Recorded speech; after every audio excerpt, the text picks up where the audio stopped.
MP board की class 11th के विद्यार्थियों, देखिए आज के इस वीडियो में हम 3 फरवरी के लिए हिंदी का एक प्रश्न पत्र सोल्व करेंगे विथ सॉल्यूशन के साथ में। देखिए क्वेश्चन नंबर 6 से लगाकर क्वेश्चन नंबर 23 तक के प्रश्नों का यहाँ पर हमने पूरा सॉल्यूशन तैयार कर लिया है पीडीएफ के थ्रू, यानी कि आप सभी को इस प्रश्न पत्र का फुल सॉल्यूशन इस वीडियो में मिलने वाला है। देखिए हमारा प्रयास आपको अच्छे से अच्छे अंक दिलवाने का पूरा रहेगा, ठीक है।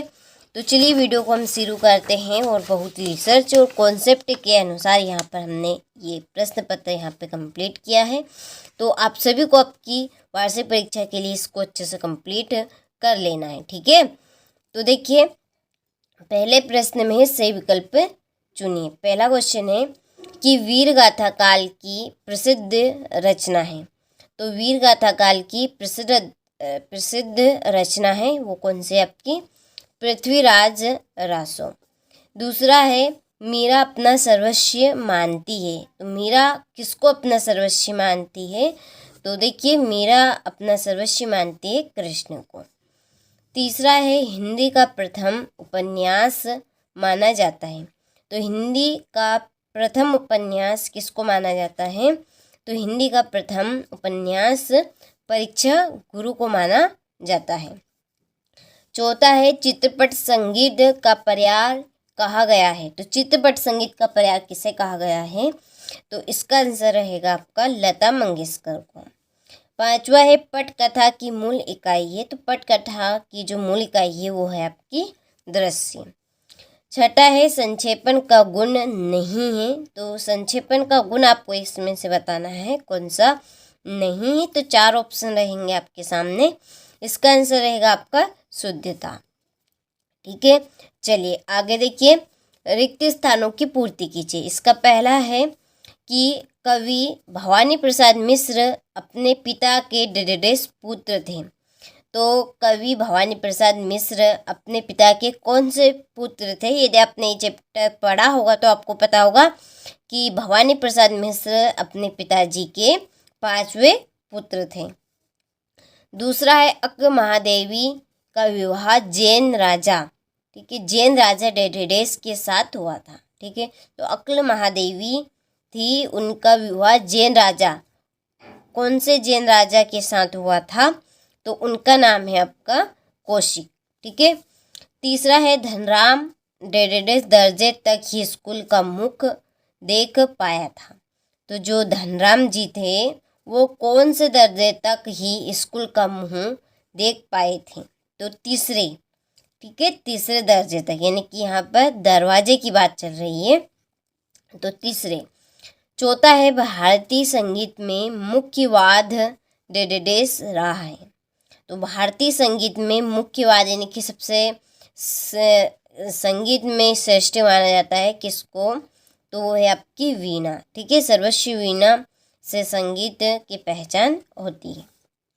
पांचवा है डेडेडेस जनसंचार का लोकप्रिय हुआ सबसे नया माध्यम है। तो वो है आपका इंटरनेट। काव्य में बिंब को डेडेडेस माना जाता है। तो काव्य में बिंब को शब्द चित्र माना जाता है, ठीक है। चलिए तो स्क्रीनशॉट आप ले लीजिए। देखिए ये प्रश्न पत्र हिंदी मीडियम और इंग्लिश मीडियम दोनों के लिए है। तो क्वेश्चन नंबर 3 में सही जोड़े कुल की हानि। कुल की हानि परिवार की मर्यादा। दूसरी ओस के फूल, इसकी जोड़ी है आपका ओस के फूल गद्य संग्रह। तीसरी गरबा, गरबा की रहेगी आपकी गुजरात। मानव ज्ञान से संबंधित सूचना विषय ज्ञान कोश, ठीक है, ये आपकी चौथी। पांचवी है विभत्स रस का स्थायी भाव क्या होता है? जुगुस्सा। शब्द युग्म, शब्द युग्म आपके 6 प्रकार के होते हैं। और एकमात्र सहारा, एकमात्र सहारा अंधे की लाठी, ठीक है। चलिए तो स्क्रीनशॉट आप ले लीजिए यहाँ से।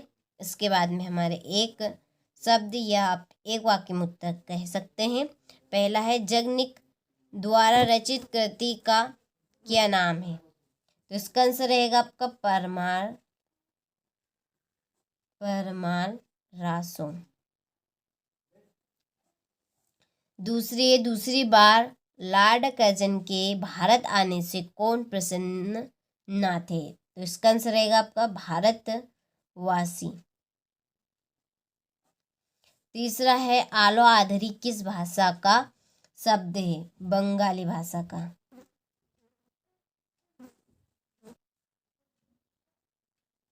ठीक है।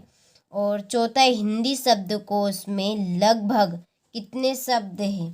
तो कितने शब्द हैं हिंदी कोश में? आपके 5,00,000। कितने? 5,00,000, याद रखिएगा। बिंब का शाब्दिक अर्थ बताइए। तो बिंब का शाब्दिक अर्थ आपका होता है मूर्त रूप। मूर्त रूप प्रदान करना। ठीक है। और छठा है शब्द गुण कितने प्रकार के होते हैं? तो 3 प्रकार के होते हैं। कितने प्रकार के? 3 प्रकार के। और सातवां अपनी करनी पार उतरनी लोकोक्ति का क्या अर्थ है? तो इसका आंसर आपका रहेगा स्वयं। स्वयं के परिश्रम से सफलता मिलती है।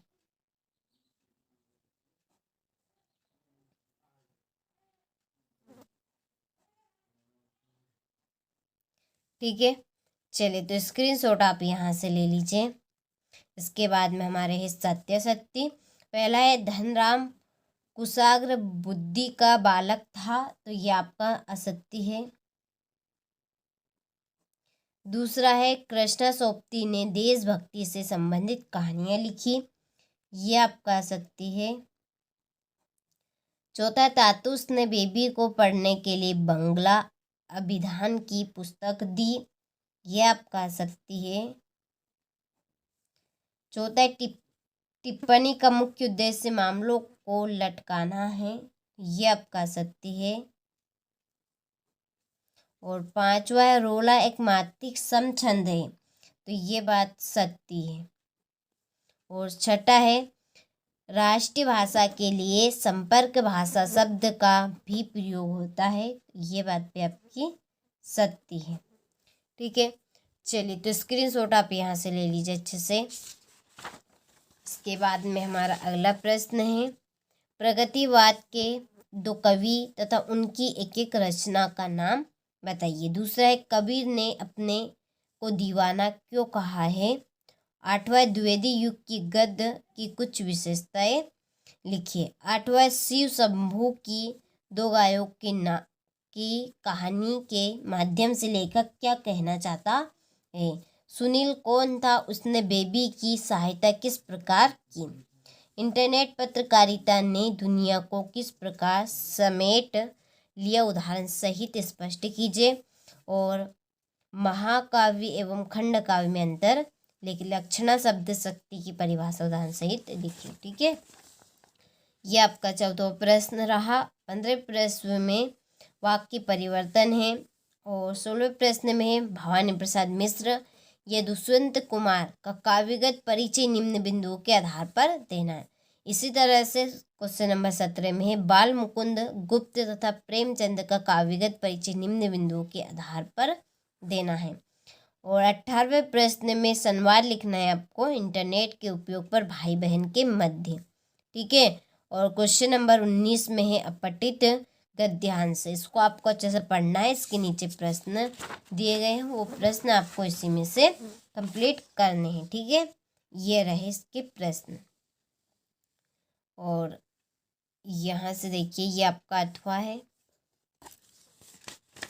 इसके बाद में है 20वां प्रश्न, इसमें है पद्यांश, इसकी संदर्भ प्रसंग सहित आपको व्याख्या करनी है। इसी तरह से क्वेश्चन नंबर 21 में गद्यांश है, इसकी भी आपको सप्रसंग व्याख्या करनी है। ठीक है। ये अथवा।